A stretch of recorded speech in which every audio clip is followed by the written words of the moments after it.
You know, even superheroes need to take a break from saving the world.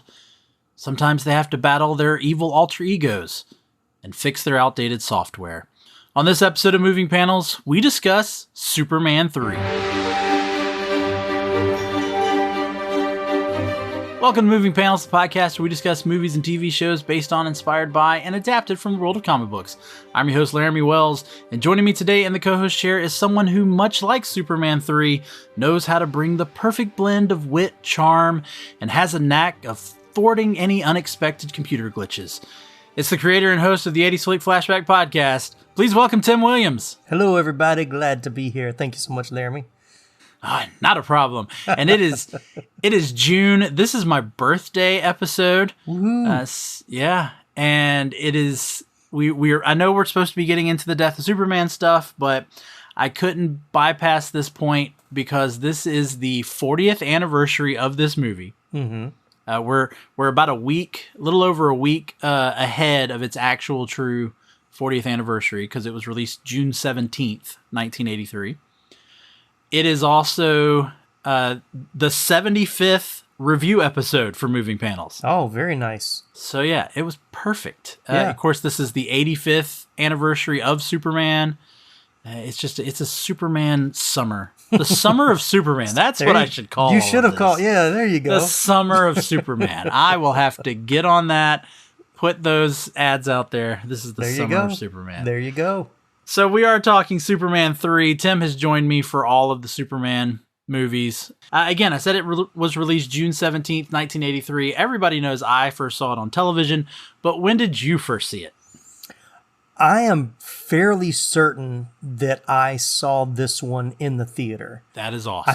I think this is the first Superman that I saw in the theater because I'm pretty sure I saw the first two on HBO, but because, you know, we talked about this on my Brewster's Millions episode a few weeks ago, another Richard Pryor movie, but my parents were pretty big fans of Richard Pryor. I had seen him in some of his PG movies like The Toy and Brewster's Millions that went out at that point, but I think The Toy was out already. Yeah, this was his follow-up to The Toy. You know, which is funny because he did The Toy, which was directed by Richard Donner, and then went to Richard Lester for Superman 3. He's also a similar character.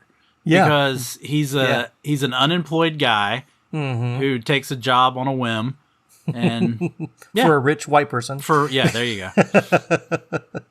But yeah, so I'm pretty sure that I saw this one in the theater, but I do like watching it again today. There were certain scenes where like I know I watched this part so many times. If that was just rewatching it on cable or if I had recorded it off of cable or at some point, but and I remember like reenacting some of the scenes as a kid. So this one's, I really enjoy, like, I know it's not the best of the Superman movies. I mean, it's not as bad as Quest for Peace, but it still has its problems. But I enjoyed watching it today a lot more than I did the last time I watched it. But I think the last time I had watched 1, 2, and 3, like all within the same week, and you kind of, it's kind of hard to see the drop off. You see the drop off. So, but kind of having some distance between watching the other ones and watching it today, it was good. It gave me all the nostalgic feels that I wanted to have with it. Yeah. So we of course will get more into that conversation as we go along. Like I said, I saw it on television, but of course I've seen it several times on DVD, Blu-ray. So I really have to rack my brain, and I want to talk to you about this, of when I originally saw it, which opening did I see? Because when it aired on television, it had the traditional space background with the crawl of the credits. But that's not the actual opening. The actual opening is this farce. Very comedy heavy. I don't know if you know old school. I don't know if it was kind of an old school type of. Well, it was very. We definitely call it old school now, but even then, yeah. To me, it was very much of the time for, I would say, British comedy. probably, which makes sense because Richard Lester is British. Yeah, which that again, makes sense. Yeah, for those of you who haven't heard, both Tim and I have both said it. This was directed by Richard Lester, who was the guy who took over for Richard Donner in Superman 2. So, and we talked about that in our previous episode. He is a more comedic director. He directed A Hard Day's Night, the Beatles movie, that it just has all this silly stuff going on. He directed The Three Musketeers, the one that's very comedic. Right. He directed that one. So he is a much more comedic director. And so having this opening is very Richard Lester, not very Superman. What were your thoughts watching this like Rube Goldberg events happening in this opening? I didn't laugh, which is sad because it's obvious they're going for comedy, but it just felt so out of place. Like it wasn't preparing me for a Superman movie. It was preparing me for like Airplane, a comedy. Yeah. Like you said, like a British, like a Mr. Bean, or a lot of physical comedy. There's no dialogue really. It's all just physical bits. They've kind of strung together. Yeah. And I was like, eventually it's going to get to, we're going to see Superman at some point. And then when it finally does happen, it's okay, but it just feels like it was kind of shoehorned in. Even when they having cast Richard Pryor, you're kind of going at that point. You were going, so it's going to be more of a comedy if you're going to cast him in the movie.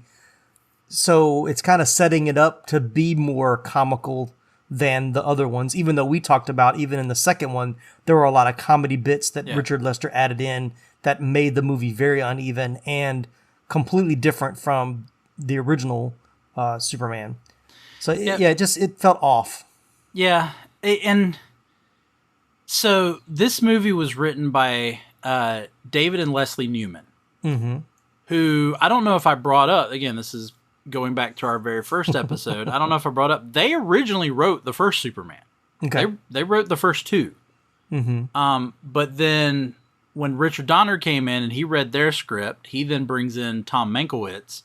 Right. And they make these huge changes. So you've got the Richard Donner, Tom Mankiewicz came in, Superman 1978, classic. Superman 2, some people consider even better. It's got its flaws, as we just talked about, but you blame that on Richard Lester then coming in. Right. So here we now have Superman 3, in which there's no Donner, there's no Mankiewicz. You've got David and Leslie Newman, free reign with their script, which shows you how the original Superman was going to be more campy until Donner came in. Right. And then you've got Richard Lester, free reign. And it makes me go, yep, y'all made a horrible decision, Kynes, in getting rid of Lester. Because... getting rid of Donner. Oh, getting rid of Donner, yes. Bringing in Lester, yeah. Right. Have you ever heard about, or I know you do your little bit of research before we record, did you hear about the original script for this movie? I didn't. I didn't dig too deep in the trivia on this one. So the original script for this movie was going to feature Brainiac. Makes sense. Yeah. It's going to feature Brainiac. And was also going to feature Mr. Miship-Pitalik. And it was going to feature Supergirl. Okay. Now, I don't know if this was going to be Helen Slater's Supergirl, because that movie just came out the year after this. Right. So I don't know if they had already cast Helen Slater, and then when they decided to change it, they went, well, we'll give you your own movie. I had heard that Richard Lester wanted, or not, it may have been David Newman, one of them wanted Dudley Moore to play Miship-Pitalik. Yeah, I remember was talking about that before, I think. Yeah, which makes sense. David Newman had written Santa Claus the movie. Yes. So makes sense. But I mean, these two also wrote Bonnie and Clyde. So I don't know where they're. But anyway, so the premise was that you were going to find out that Brainiac had kidnapped or whatever Supergirl when she was a baby. Mm-hmm. And he had raised her himself, so she looked upon him as a father figure. Mm-hmm. But then they were going to do this weird thing where Brainiac actually fell in love with Supergirl. Okay. But then when he brings her to Earth, she finds out about Superman. And then she falls in love with Superman. Okay. Yeah. Not sure if they were going to make them cousins. I hope not. If that was going to be something that would be revealed that they were cousins, or if they were just going to ignore the cousin thing altogether, which would just be weird to comic book fans. Mm-hmm. But yeah, that was and then they would team up. There was even a thing about there was going to be time travel. Why not? Sure. And I'm going to guess that's where Midship Pitalik would come in. But there would be time travel where they would have to go back to, I think it was medieval times when I read it. And Jimmy Olsen would go with them. And so, yeah, that's what we would have gotten. So I would say I think Richard Lester and the Salkinds or whoever at least saved us from that. Yeah, exactly. But yeah, we got this movie. Let's get into the characters. I'll go through the list, and then we can come back and talk about whoever we want to talk about. Of course, we've got Superman himself, Christopher Reeve, first time with top billing. I do want to mention that. Yep. We've then got the actual star of the movie, Gus Gorman, played by Richard Pryor. Lana Lang, played by Annette O'Toole, who would go on to play Martha Kent on Smallville. Mm-hmm. Yes, she did. Ross Webster, played by Robert Vaughn. Vera Webster, played by Annie Ross. Lorelei Ambrosia, the psychic nutritionist, played by Pamela Stevenson. Lois Lane, in a brief part here, played by Margot Kidder. Yep. Also briefly appears Perry White as Jackie, played by Jackie Cooper. Jimmy Olsen, played by Mark McClure. And that's pretty much your cast. So, who do you want to talk about first? Well, let's talk about Richard Pryor. I mean, we've talked. I mean, you Sure. could talk about Reeve, but I mean, we've talked about him pretty much in all the other episodes. But Richard Pryor isn't terrible in the movie, and it really starts with him at the beginning. I mean, he's kind of the story they tell as it gets started, and I thought he was decent. You know, it's kind of a throwaway character in a sense, and I mean, it kind of links him. I'll say that's part of it. It's his story. Yeah, and Superman just becomes involved. Right. Which is an interesting story, and I guess, especially going back and watching it now, you forget how computers were so new, especially that early in the 80s. So the whole AI and what computers can do was probably a very big idea. Of course, we had war games that had come out around the same time as that. So computers are this big kind of story area that writers could kind of build stories around because people didn't know that much about them and what they could do. Oh, they definitely didn't know much about what they could do. So that was interesting, but it is cool that Richard Pryor becomes this computer genius all of a sudden. I mean, obviously he took like the class, but then he figures out how to manipulate the computer to, take the fractions of. Yeah. Does he though? Because literally his computer hacking is just telling the computer what he wants to do. Exactly. Yeah, exactly. I love when he's going to get the Vulcan satellite. I think it's the Vulcan satellite. And it might be when he's doing the paycheck. But he literally just types like break through all security. It was when he's getting the paycheck. I remember that one. That's it. He just break through all security. That wouldn't fly today for sure. I pointed out to Bethany as we were watching it, the couple of times where there was one time where he types the word override, but he spells it wrong. Oh, really? He only puts one R. One R. Yeah. And then there's another point, and I think this is with the satellite, where he's telling the satellite what to do, and it says instructions received. So the computer is responding, instructions received, and received is spelled wrong. Wow. Yeah. But yeah, when he's in the class and the instructor comes up, how did you do that? And I don't know. And all he types is list. He types list. And if you look, I know it's like all of a sudden all this, these strings of code is coming across, but every single one of them starts print. It's like print, print, print, print, print, print. And I find it, and then there's the fact that he builds this supercomputer, which let's first talk about the fact that they instruct this thing off of just things written on the back of napkins and whatever else he wrote them on. Right, right. But random doodles. Just because he is a computer savant when it comes to using a computer, when did he learn the engineering skills to allow them to construct this supercomputer? And if the whole point of the supercomputer was it can do anything that they ask it to, what were these other computers doing? Because I'm pretty sure that's what these other computers did. Yeah. Because he's controlling from a wheat manufacturer company, which for some reason needs a computer that has 2 key card access. Yes. At the same time at a wheat company. But that computer is somehow also connected to bank ATMs, right, to Bloomingdale's, to the traffic controller, and then can somehow make the walk and don't walk people come to life. Right.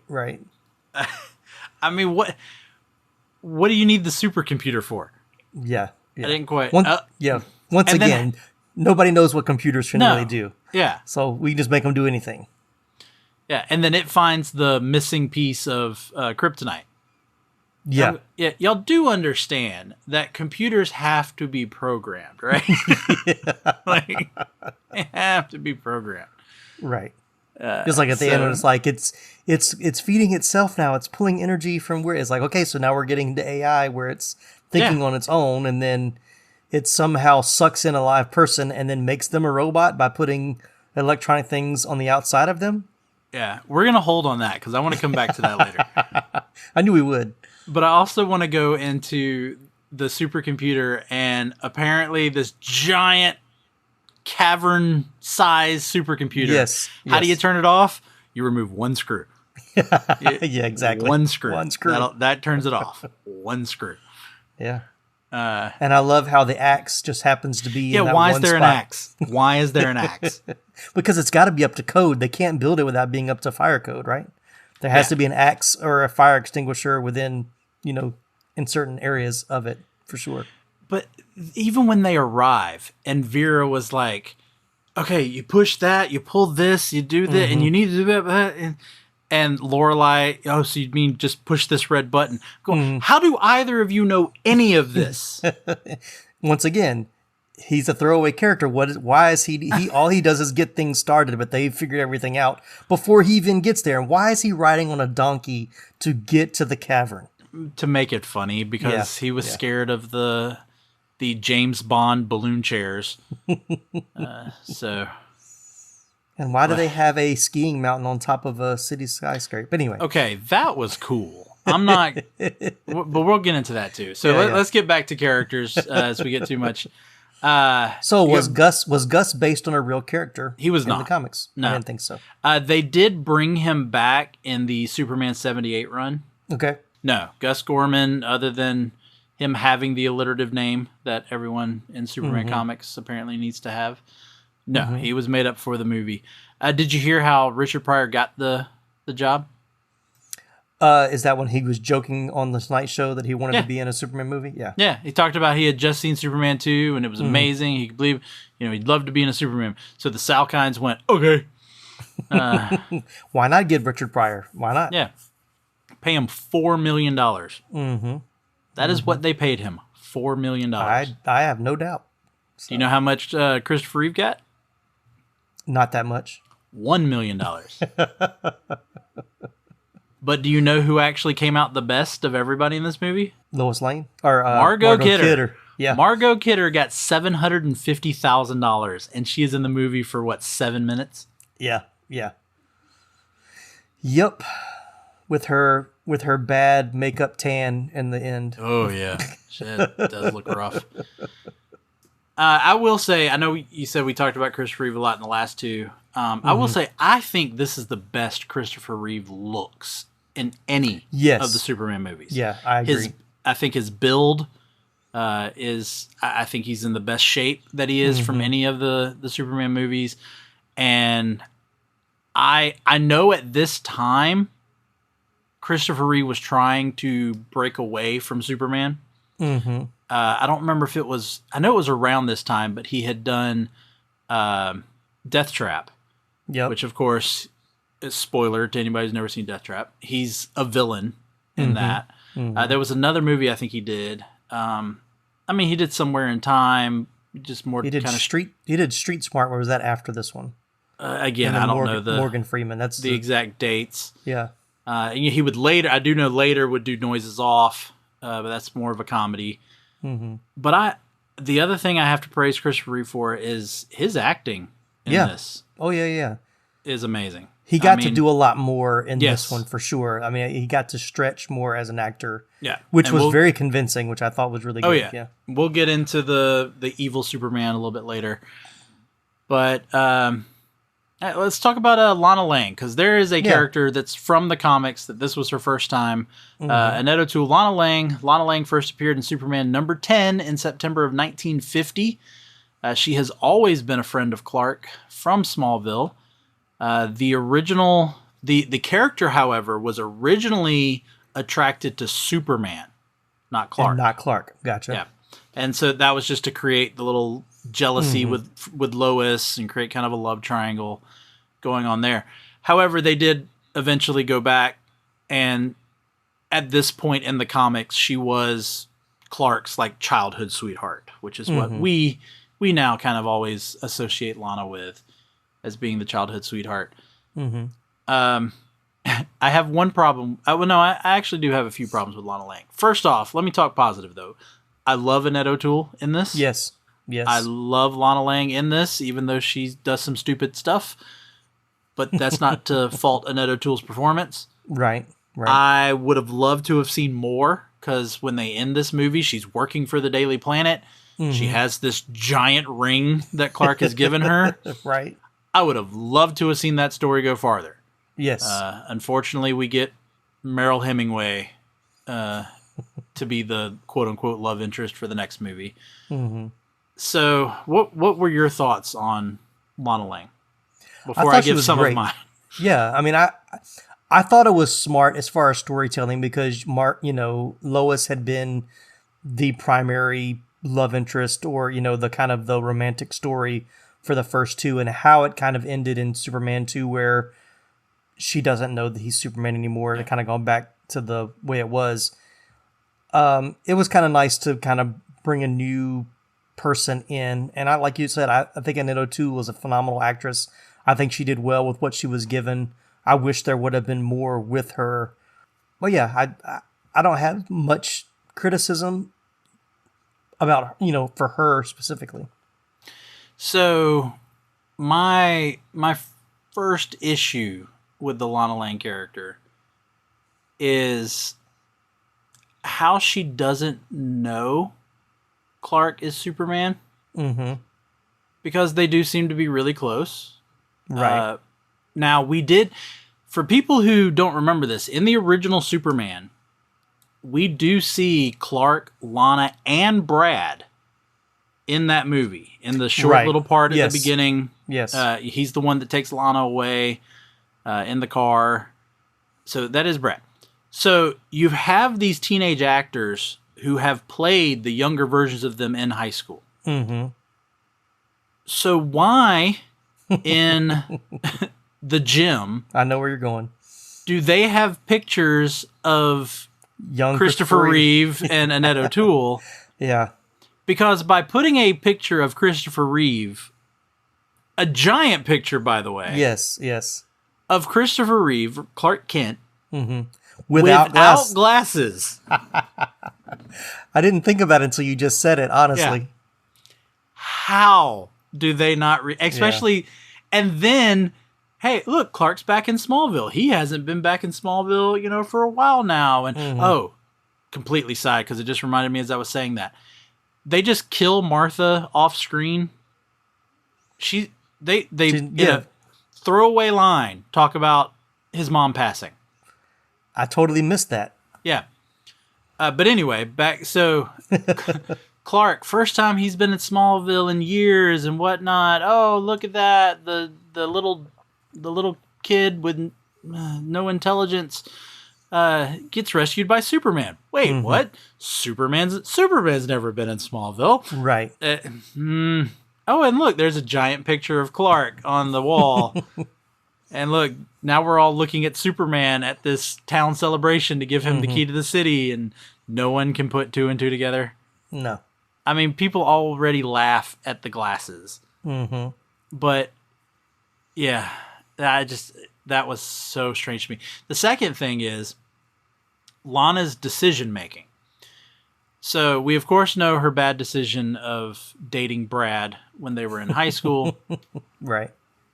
Then they talk about, I think you're to assume that the guy she was prom queen with, that he was the prom king, is the father of her child. Yeah, that was kind of... And then she uses the way she talks about how it's like he just left, but they don't make it clear of, did they divorce? Right. Did he die? So it's hard to... And then she chooses to sell her ring, which is to explain why Clark gives her the ring later. Right. Then they take a picnic. When would you choose to picnic? I know I would not choose to picnic when there's thunder happening. Yeah. And the wind is blowing very heavily. Right. Where would you choose to picnic? It probably wouldn't be in a field with 1.5 foot tall grass. Right. Next to a farm in which the harvesters are actually running. Exactly. Because you see them in the background. Yeah, exactly. Yeah. Yeah. Then there's the fact that while she's talking to and then putting the dog food in the same container you're putting everybody else's food. Yeah. But then when they're talking, her ability to see the oil leak. Yeah. From the distance they are, and then when they show the oil leak, to realize it's on the opposite side of the car. Yeah. But she saw it. And then we can even get into, at the end, she's showing off the ring to Lois. And of course, this is a giant diamond. Yes. The woman has just moved to Metropolis, the big apricot. She has just... By the way, that's canon. That's in the comics. I just want to throw that... People laugh. She calls it the big apricot. That's in the comics. It is called the big apricot. She's moved to Metropolis. Now, she hasn't had a steady job. She talks to Clark about struggling. Because she had to pawn her original ring. Right. So Clark gives her this giant diamond. She's now living in the big city. How has she not already pawned that ring? Right. But, yeah. Must be paying good at the Daily Planet. Yeah, to be a secretary. Which, just FYI, what was her job in Smallville? She was a secretary. It's literally what she tells them. She's a secretary. So I don't know how this is an upgrade for being now a secretary in a bigger city, where the cost of living must be higher. Yeah. Yeah. All right. So I got a question with all that you're saying, because I agree with you. All those things are problematic. Was this movie for children? Because I think that's why I let some of that... I see it now as an adult, but as a kid, none of that stuff would have mattered to me.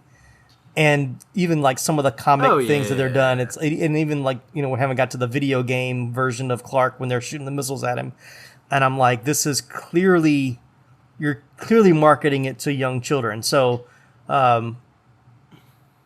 that's why I think that those kind of things are forgivable. Maybe is the word I'm trying to say. I get what you're saying. Yeah, We'll get into that a little bit more. Yeah. As we talk. Let's get back to character. We keep drifting off from the characters.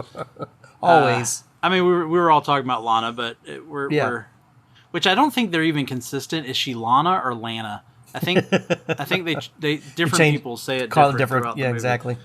Let's talk about Ross Webster, another made up character. Mm-hmm. Again, played here by Robert Vaughn, who famously the man from U.N.C.L.E. Yes.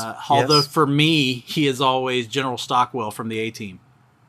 That's right. Yeah, that's right. Yeah. From what was it, season 5? I think. Probably.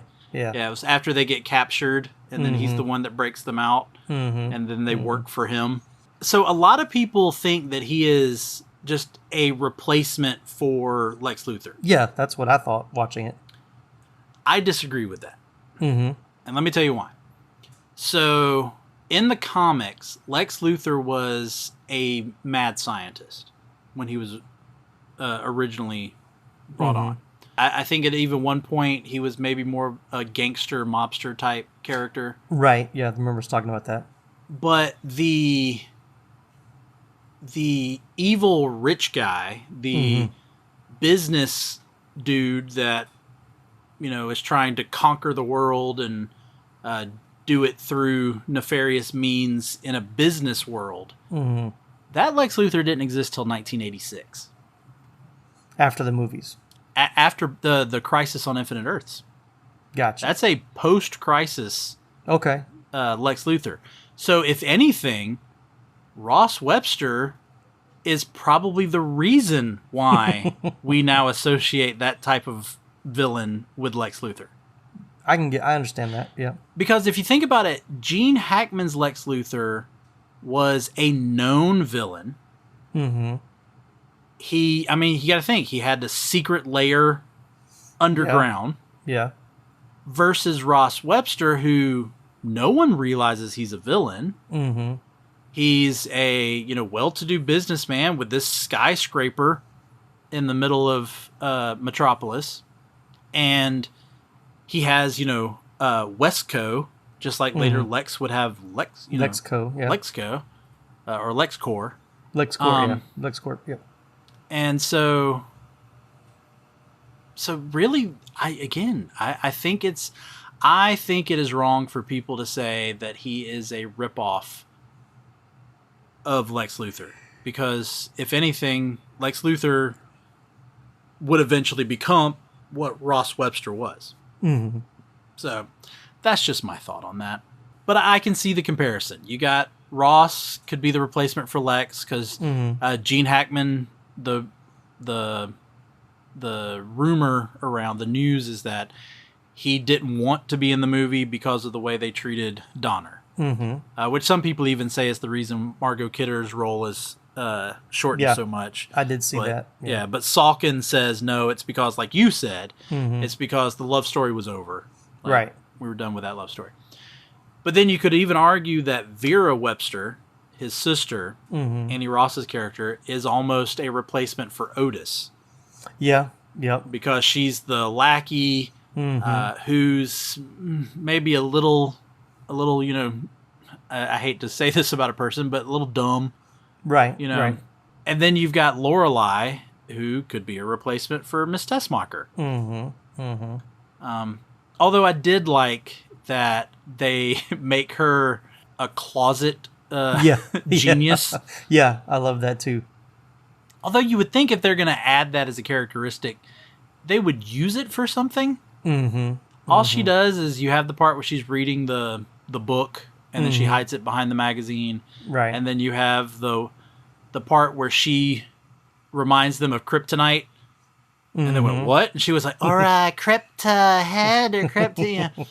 And then, of course, you've got the part where she knows to push the button. Right, right. But other than that, they don't use the fact that she's actually intelligent. Yeah. Yeah, and so but now what we're gonna get back into what you were talking about earlier with her character. Again, is this a movie for kids? Because going back to that opening, what was the catalyst for everything that happens in that opening? A guy oogling her. Oh, you're right. She walks by with her low-cut dress. Yeah. And that's what starts everything. And then, of course, you see even Clark walks by her. Now, Clark doesn't oogle her, but Clark causes the pie to avoid hitting her. Right. And then ends up hitting the guy that the whole thing started off of. Mm-hmm. I don't know if you caught that. It was the same guy. Yeah. But then you've got her using her looks to seduce Superman. Right. Which is another kind of plot hole part. So this is when he's evil Superman. Mm-hmm. She's on top of the Statue of Liberty. Superman shows up, and what does Superman say? I hope you're not expecting me to save you. I don't do that anymore. Mm-hmm. Then why did you show up? Right. But anyway, she seduces him. And then we're going to raise our rating probably just a little bit here. After Superman stops the oil tanker, he goes back to her room. And what happens? There's a little giggle. Right. He lays her down on the bed. He goes to lay down on top of her. We then see from Vera's room, and we just hear laughing. Right. Now, again, you talked about when you're a kid, you may not think anything of it. Mm-hmm. When you're an adult, you know exactly what happened. You know exactly what happened. Right. And even then I love later. Yeah, go ahead. You're going there. No, you go ahead. You go ahead. Yeah, and then at the end when she was like, "What about last night?" He was like, "That wasn't me." Yeah, he pulls off the Shaggy excuse. Wasn't me. Was it? So yeah, very much implied. Very much implied. I do want to point out that Pamela Stevenson, I was amazed when I had never looked into her as an actor before. Mm-hmm. So her fame kind of came from British television. Okay. She was on a sketch comedy show called Not the 9 O'Clock News, which also featured Rowan Atkinson. Yeah, yeah. And this was that title sounds familiar. Yeah. And this was before Mr. Bean. It was before Blackadder. So this was early. She was also on one season of Saturday Night Live the year after this in 1984. Wow. And she married and is still married to Billy Connolly. Really? Yes. Oh, and they have 3 kids. I did find out she has retired from acting, and she pursued a degree in psychology. Okay. So go you, Pamela Stevenson. It's one way to transition. All right. So other thing I just wanted to point out, the little boy who is next to the photo booth when Superman gets out. Right. A little trivia here is Aaron Smolowski, who actually played Baby Clark in the first movie. Oh, very nice. So here good Easter egg there. Yep, here he is 5 years later. Mm-hmm. So I'm going to go ahead and ask the questions so we can then move on. So out of this movie, who do you want to see again? And who do you wish would be turned into a cyborg robot? Oh, that's kind of a tough one on this one. I think we've kind of already discussed it. Who I would want to see more of is Annette O'Toole, Lana Lang. Yeah, I'm with you on that one. Yeah, I think that I'm with you. Yep. I wish it would have been more of a story, and I really wish they could have put Lois in it to give that kind of more love triangle plot. It doesn't fit in this necessary storyline, but I would have liked to have seen that, a little bit more. But who did I not?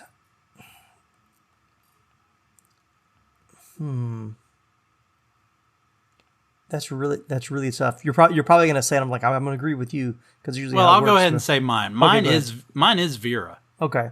I mean, she is the one that gets turned into the robot, but I really don't think they needed her in this movie. Yeah, you're right. You're right. Honestly, any of the stuff she does, I mean, Lorelai could have done. Yeah, yeah. or Gus could have done. She definitely needed more to her role. In she pops in here and there, but you're right. Lorelai has more of a character than she does. Yeah, and I honestly hated the jokes about her looks. Yeah. They were just unnecessary. Mm-hmm. And because the first one, when Jimmy's showing the pictures, and he goes, "In this picture," Perry White says, "This picture's blurry," and Lois says, "No, that's just how she looks." Okay, first off, Perry White is like a 30-year veteran of a newspaper editor. Right. He could tell if a picture's blurry or not. Right. But then even Ross, when she's introduced in in the actual movie, mm-hmm. she comes down the stairs and she's fussing about needing to fire the person who stole from them. Mm-hmm. And Ross's joke is, "Get a grip of yourself.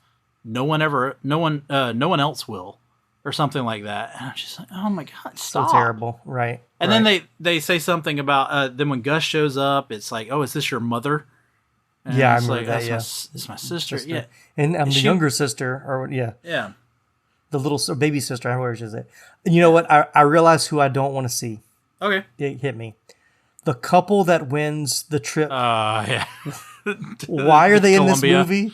Why is that even a somewhat plot point? Like that whole bit was like so unnecessary. And yeah, I would. They can. I don't want them. But I even agree with Perry when they come in. They're wanting to fuss about it. He's like, it's an act of God. Like, right? Yeah. What are we gonna do? I mean, even though it technically wasn't an act of God, it was an act of Gus. Right. But still, yeah. Like, how could they blame him for the weather? Right. But it happened in a church. Like that was another corny joke that doesn't land at all. There's a few jokes that don't land in this one. Yeah, a lot.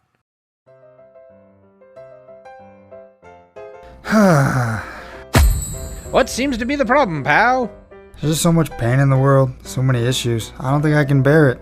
Hell, friendo, it sounds like you could use a dose of pop culture roulette.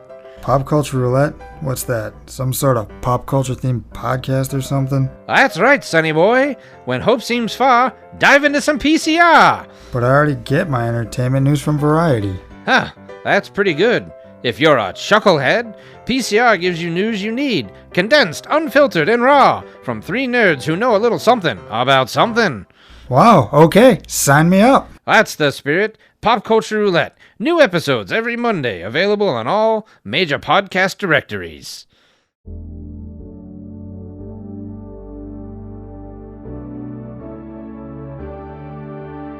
Life moves pretty fast. If you don't stop and listen to an 80s Flick Flashback podcast once in a while, you could miss it.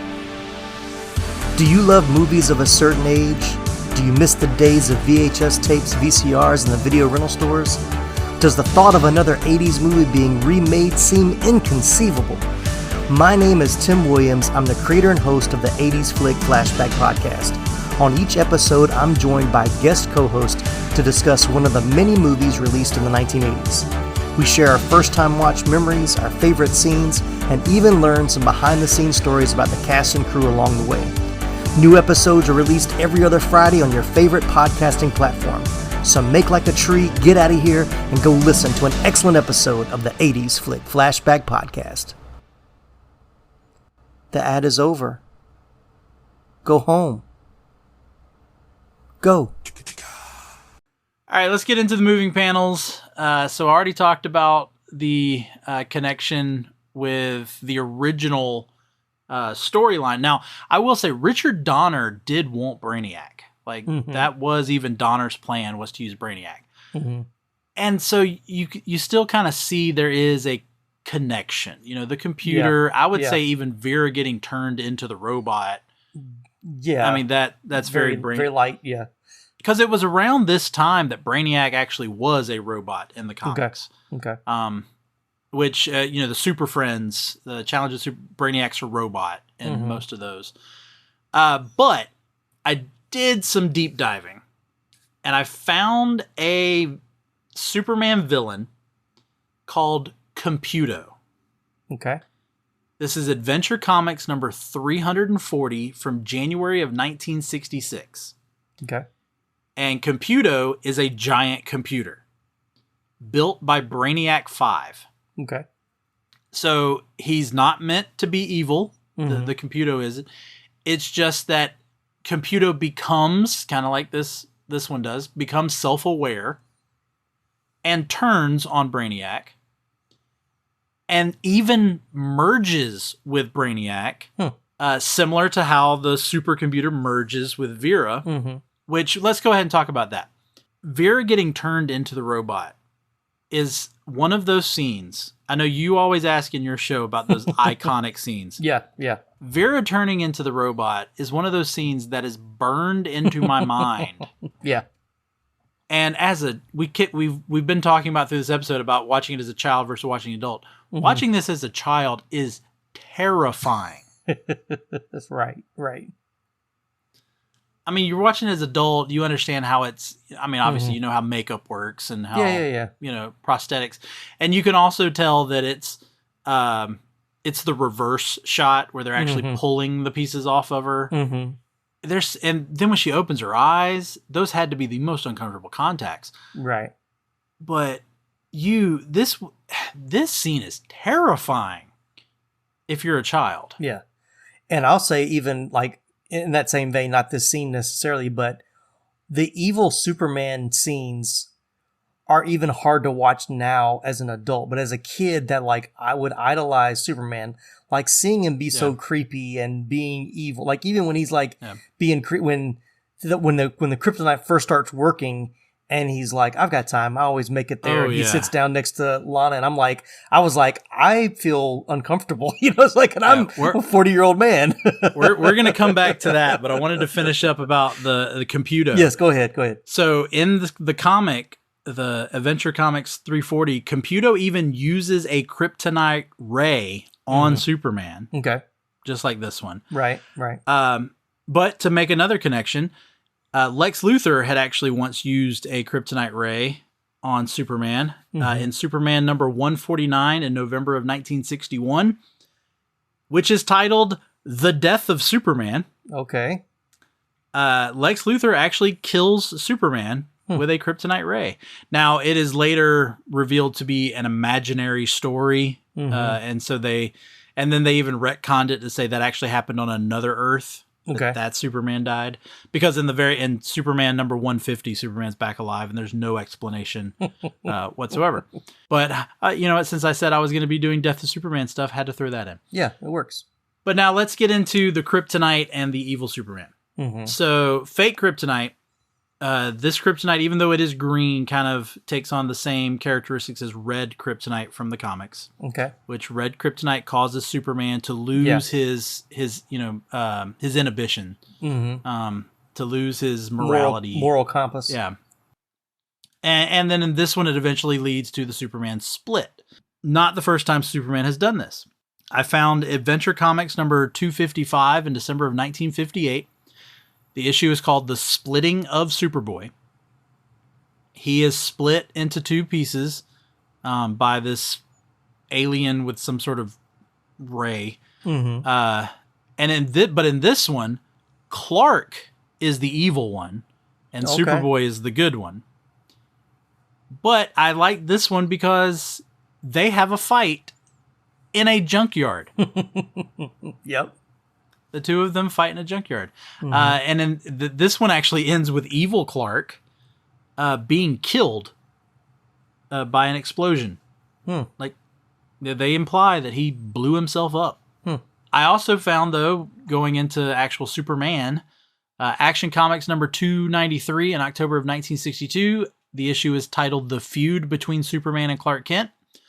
In this one, just like the movie, Clark is good, Superman is evil. Just like the scene you just talked about, in this comic, evil Superman comes on very strong to Lois. Okay. But yeah, I was with you on that scene with Lana. Like, Superman, you're sitting too close, dude. Yeah. I do like that it doesn't go on too long. Yeah. It is just a couple of uncomfortable moments, and then he snaps out of it. There's also, in this issue, evil Superman causes an avalanche when he's trying to impress Lois.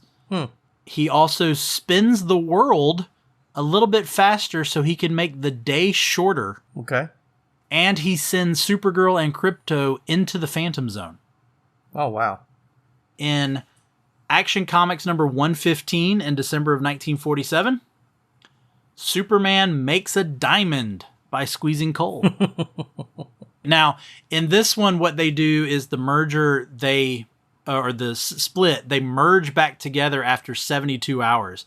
Mm-hmm. And this is a funny little bit because the good Clark ends up like tricking the evil Superman. Mm-hmm. And because the evil Superman tries to make sure that they stay apart from each other, because as long as they're apart from each other, they can't merge. Right. Well, then evil Superman thinks the 72 hours is up and he's about to take out Clark. And then they begin to merge. And he was like, but it's been more than 72 hours. And Clark reminds him that because he made the world spin so that the days are shorter, the 72 hours has now happened based off of original time, which is so stupid. But there you go. There's your comic connections. Okay. Wanted to get all those out. So let's talk about Evil Superman. Mm-hmm. First, amazing acting. Yes. From Christopher Reeve. Yes. Absolutely amazing acting. I even love the costume design of making his costume darker. Darker, yeah. Which seems to get even darker as it goes along. Yeah, I noticed that. Yes, it's silly that he straightens the Leaning Tower of Pisa. He blows out the Olympic torch. Which they wanted to use the Leaning Tower of Pisa in Superman 2, but Lester wanted to use that in Superman 2. Didn't have Superman a reason 2, for it. In Superman 2, they did the stupid thing where Zod and his people changed the Mount Rushmore just by one quick little blast of their laser eyes. Right. He blows out the Olympic torch, which I don't know what Olympics this was, because even the LA Olympics didn't happen until like the next year. Yeah, there is a problem with time in this movie because at one point it says 83, but at his reunion there's a class of 65, so which would make a 17. Yeah, it makes it a 17-year reunion, right? Which would have been 85, but then the Olympics would have taken place in 84. So yeah, there's definitely some time problems in this movie. Yeah. And then he does the oil tanker where he crashes into it and causes the oil spill. Mm-hmm. Oh, and gosh, the freezing the top of the lake to drop on top of the fire, which was amazing. And that the water fell like rain. That it wasn't just one big melted. Yeah, just plush. Right, and how it didn't melt until it got over the fire, which also thought was phenomenal. Yes, or that it stayed solid when he's holding it from only one end. Yes. Like he's not like it. I get it's comic book physics. Yes, but it would make a little bit more sense for him to be underneath it. Yeah, exactly. Than it was for him to hold it from the edge. Yeah, it's like he's carrying a frozen pizza and just about to drop it on. Yeah, let's get back to Evil Superman though. No, you're fine, because I literally have a list of plot holes and silliness that I want to make sure we've covered all. This could be a 2-part episode. Go ahead. Yeah, let's go back to Evil Superman. Yeah, the battle at the junkyard. Mm-hmm. First off, I love how when Evil Superman arrives, all the workers disappear, so that there's no witnesses to what's happening. Well, he lets off that horrific scream. Oh yeah, I would have ran the other way too. Yeah. However, one, why does a junkyard need a pool of acid? Yeah. And two, why is that pool of acid not fenced off? Why are there no signs? But my overall question to you, is the battle real? Ooh, that's a good question. You're asking did it actually happen, or was it that just going on in his mind of separating? Because at the end, when Clark is choking out Evil Superman, Evil Superman just disappears. Yeah. I think, man, that's a good question. I think it is in his mind. I think it's the separation mentally, but just seeing it as a fight makes it cooler for the movie. Yeah, because that's a real hole in that compressor when right. Clark breaks out of it. Yeah. And it's still there when. Yeah. I mean, there's no way to know for sure, but I like that idea that it is a mental fight. Yeah. He's fight clubbing it. Mm-hmm. But okay, so plot holes about the kryptonite or the tar laced kryptonite, because that's the other or the unknown. Why do you have tar? Which I thought was great. I also thought it was interesting that it's a pack of Camel cigarettes, even though in Superman 2 there's a giant Marlboro truck. Hey, get sponsors where you can. But he never had, he holds it at the event, but we never see it again. Yeah. Yet it continues to change his behavior. Well, again, in the comics, Red Kryptonite, kind of like you heard me say with that one storyline, it has an effect, but it's like taking a medicine. Okay. After a while, you would have to take it again or the effects wear off. Right. And so I think it's that saying he was exposed to the bad kryptonite, mm-hmm. and so there was now this time frame. Gotcha. Which again, you're looking at, why does he go to the junkyard? Well, mm-hmm. it's because of the little boy, who I honestly don't remember his name, because he was such a did not like Lana's little boy. Of him going, I still believe you, Superman. I know you're good. And it makes Superman kind of start shaking out of that. Mm-hmm. And that's why he splits and has the battle with himself. Yeah. So, I guess you could look at it as it was starting to wear off. Mm-hmm. And then this was the battle. Where that just cracked through to the good still inside of him. The good side of him. Yeah. And then he has the either external or internal battle. Mm-hmm. But yeah, that was the question: is did that fight really happen? Yeah. But it's cool. I mean, when you talk about iconic scenes, that for sure. Oh, absolutely. Is the most iconic of the movie for sure for me. I mean, the Superman at the bar. I mean, that's a meme and a GIF you see all the time pop up. Yeah. It's just great. All right, so let me go through my list of plot holes and silliness. In the opening, first off, Clark blows out the penguin that's on fire, but then sends it right back into traffic. I wanted to point that out. He helps the dude who is drowning in his car. Let's ignore the physics behind that. But he helps the dude that's drowning in his car, even though anyone could have just picked up a rock and bashed out one of his windows. Exactly. Yeah. But there is nothing done about the bank robbery that occurred in the middle of it. True. There's no resolution to that bank robbery. Yep. I also love how the police just fired openly into the street. Mm-hmm. The acid fire. I will say this. I do appreciate the acid fire scene because it was a setup for the end of the movie. Yeah. Which we did not get in 1 or 2. In True. 1 or 2, we get these crazy Random ways to end the movie. Mm-hmm. I mean, 2 has a little bit because of the power dampener thing in the fortress, but the mind erasing kiss, the turning the world backwards in Superman 1, I mean, those just came out of the blue. This one at least had a setup. Right.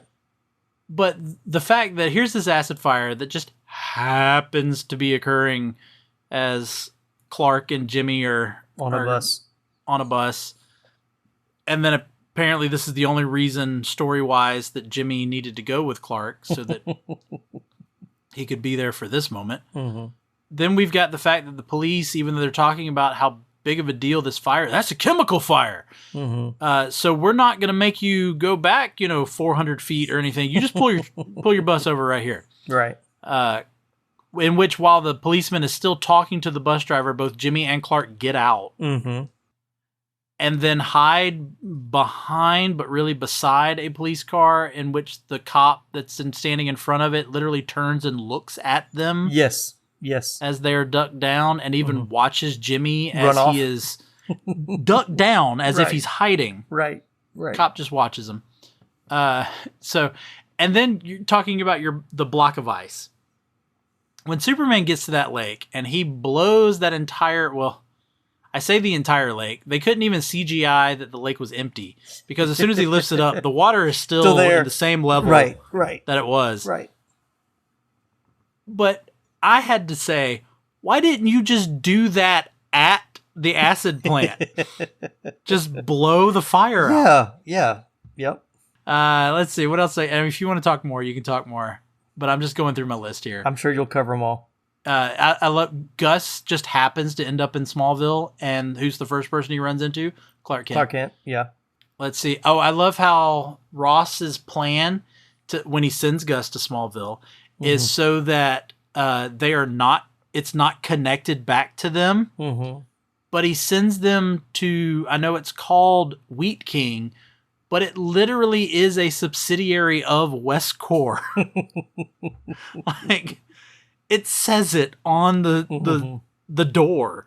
Yeah, I've got why does the computer need the key cards to turn at the same time? What kind of high security does a wheat place need? Mm-hmm. The traffic. We've already talked about the craziness of the traffic people fighting each other. Mm-hmm. But I love how when he starts to affect the traffic, there's four corners. Nobody's moving. Nobody. Mm-hmm. And then all of a sudden, it's send all the pedestrians. So all four corners, the pedestrians start walking. Mm-hmm. And then he sends the cars. What driver is going to start going forward when there's that many people in the intersection to begin with? Right.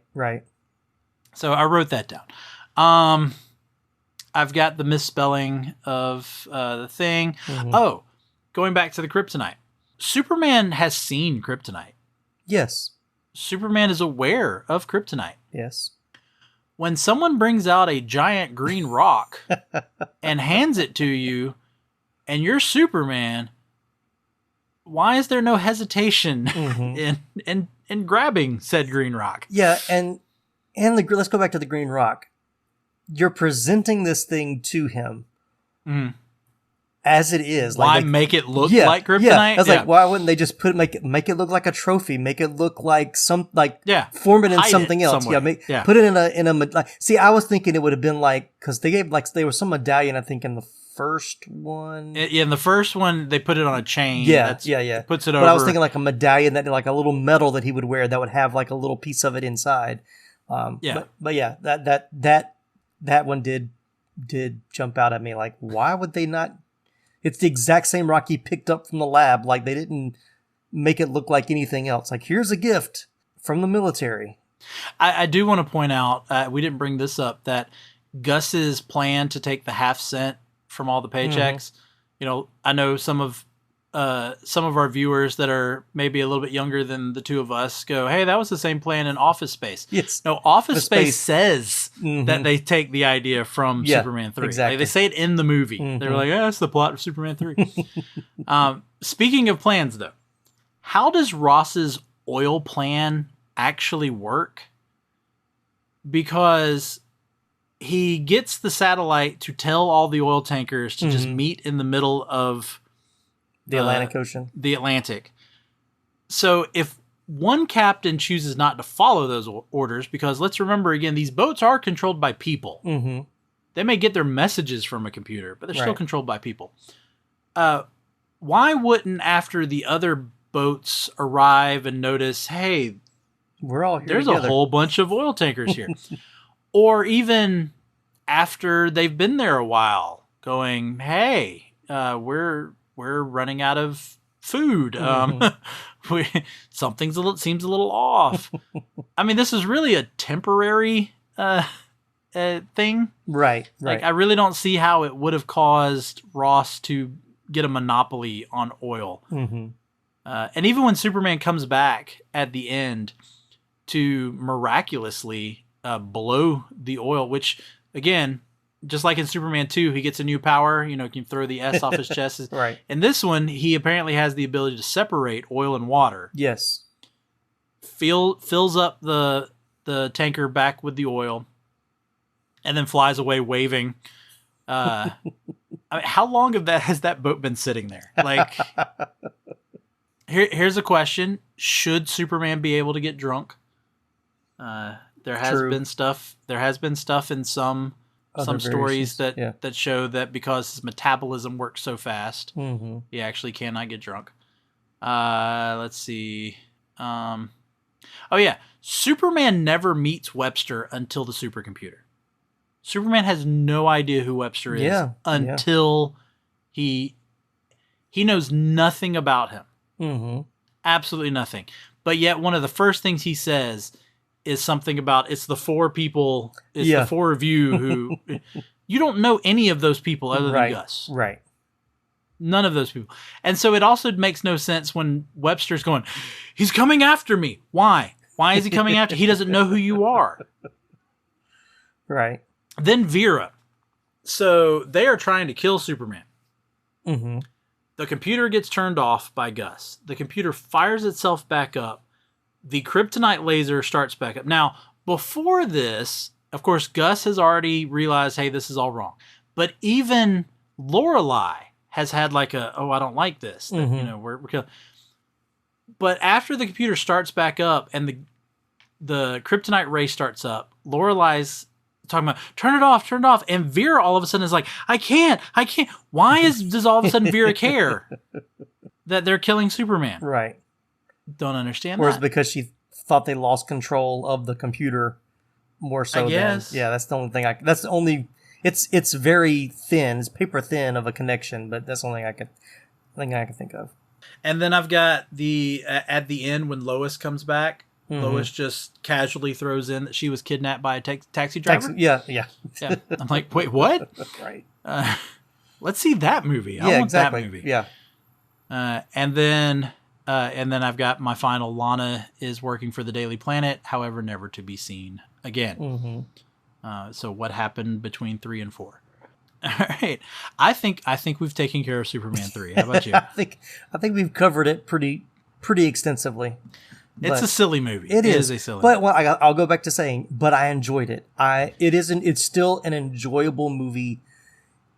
If nothing else, for the nostalgic aspects of remembering it as a kid, and for that junkyard scene, as problematic as it may be, it's still iconic. And as you said, some of the best acting Christopher Reeve got to do in any of the Superman movies, and in the best shape as well. And not to make you repeat yourself, but that gets us into Bag It, Stack It, or Trade It. Yeah. So what do you say? And if you have anything additional to add to what you just said, go ahead. I'm trying to remember what I said for the other two. But I think I've bagged them all so far, haven't I? Probably. We have to go back and check the tape. We'll check the tape. Let's go check the tape. But yeah, I would still bag this one. Anything more you want to add other than the stuff you just said? No, I think those reasons are good enough. I mean, I think it's a thin line between bag it and stack it, but it's not, as I said before, it's not of the same quality of 1 or really of 2, either the Lester or the Donner version. But for those main reasons, it still holds value for me. Yeah. I couldn't go bag it on it though. I said stack it. So there you go. I'm the Superman guy, but I gave it a lower. I said stack it. It's close though. Yes, it's a Christopher Reeve Superman movie. Yeah. As I said, I think it's his best performance of all 4 of the movies.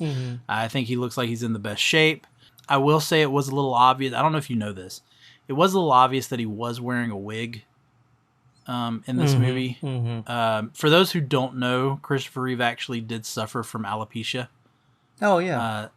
So that's why in a lot of his other... also, his hair's a lot lighter in color.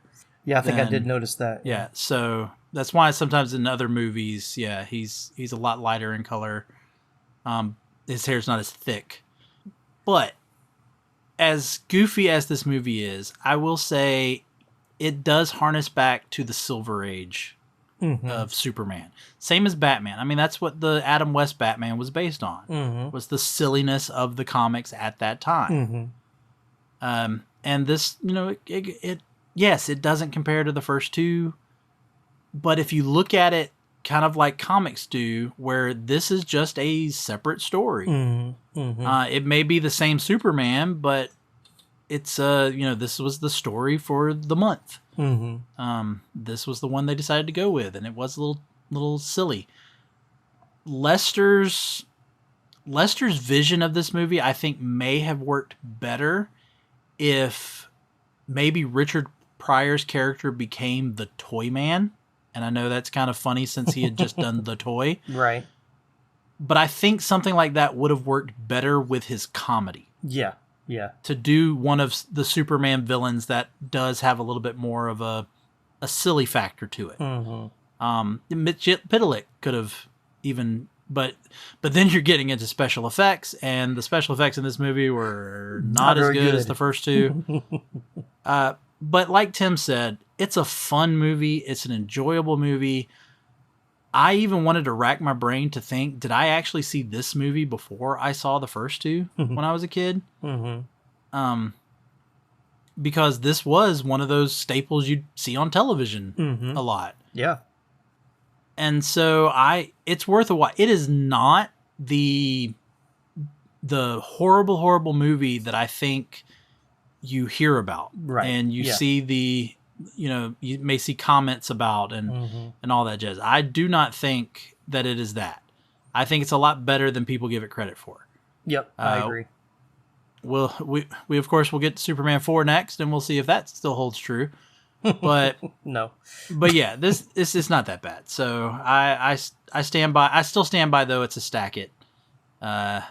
Because and that's just because it's not Superman 1 and Superman 2 need to be set apart from 3 and 4. Yeah. And so that is primarily my reason for putting it as a stack it and not a bag it like I've done the other two. I respect that. Yeah. All right, so thank you, Tim, for joining me. Anything you want to bring up about 80s Flick Flashback coming up? Anything you're doing exciting this summer? Well, you're having the Summer of Superman, trademark, copyright. And I'm doing the Summer of Sequels. So I'm looking forward to this. We're getting ready to do our first one for June, which will be Indiana Jones and the Temple of Doom, because the very first episode of the 80s Flick Flashback was Raiders of the Lost Ark. So why not do your first sequel? It's not the first sequel we've covered, but just kick off. Because you did Superman 2. We did do Superman 2. We've done Karate Kid 2. But we're going to cover sequels of movies that we've already covered on the podcast. So we've got Laramie's going to be back for Ghostbusters 2. We're going to do Rambo First Blood Part 2, Return of the Jedi, and Lethal Weapon 2. I think I covered them all. Oh, and we're doing European Vacation. So I think those are all of the sequels we're covering. So yeah, some good, some bad, but but ones that I know we've had a good time discussing. The first of it's funny because European Vacation will be the first one we've done.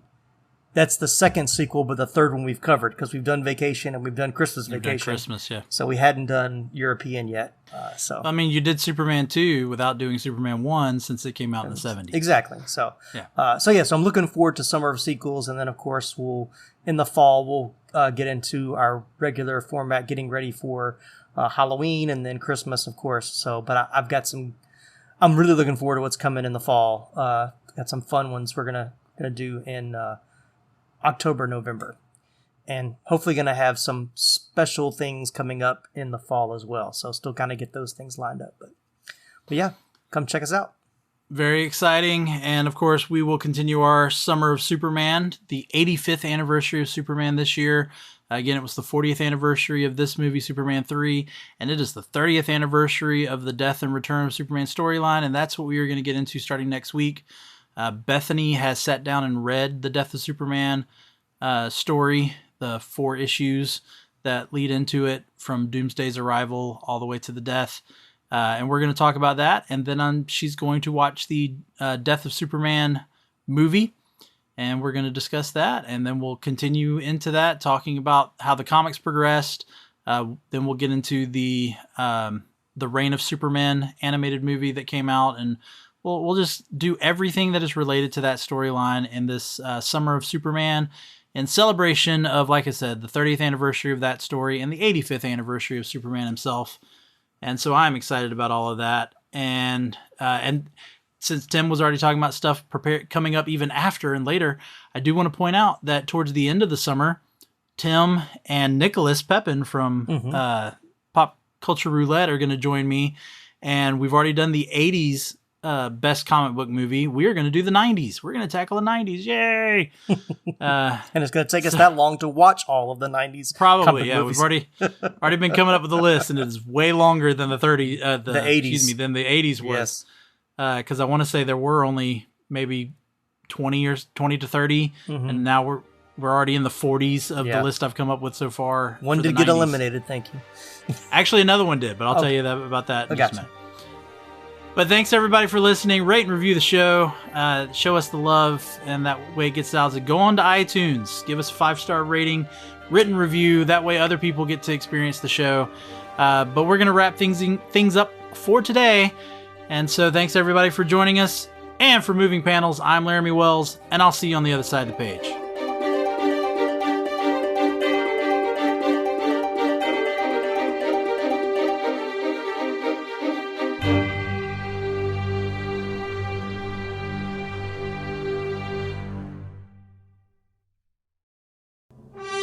Welcome to the Summer of Superman.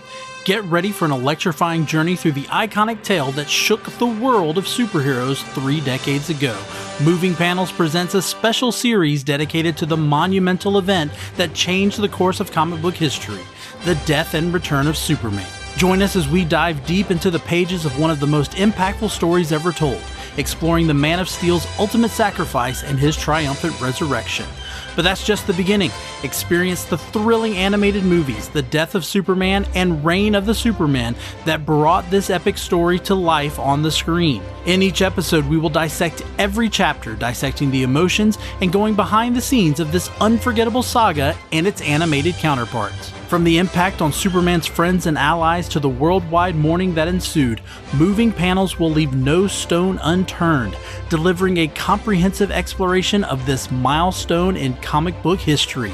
So grab your cape and join us this summer for the Summer of Superman on Moving Panels, where we honor the 30th anniversary of the death and return of Superman, episode by episode, reliving the awe, the heartache, and the undying legacy of the man who inspired millions. Don't miss a single installment of this thrilling podcast event. Subscribe now to Moving Panels on your favorite podcast platform and be a part of the Summer of Superman.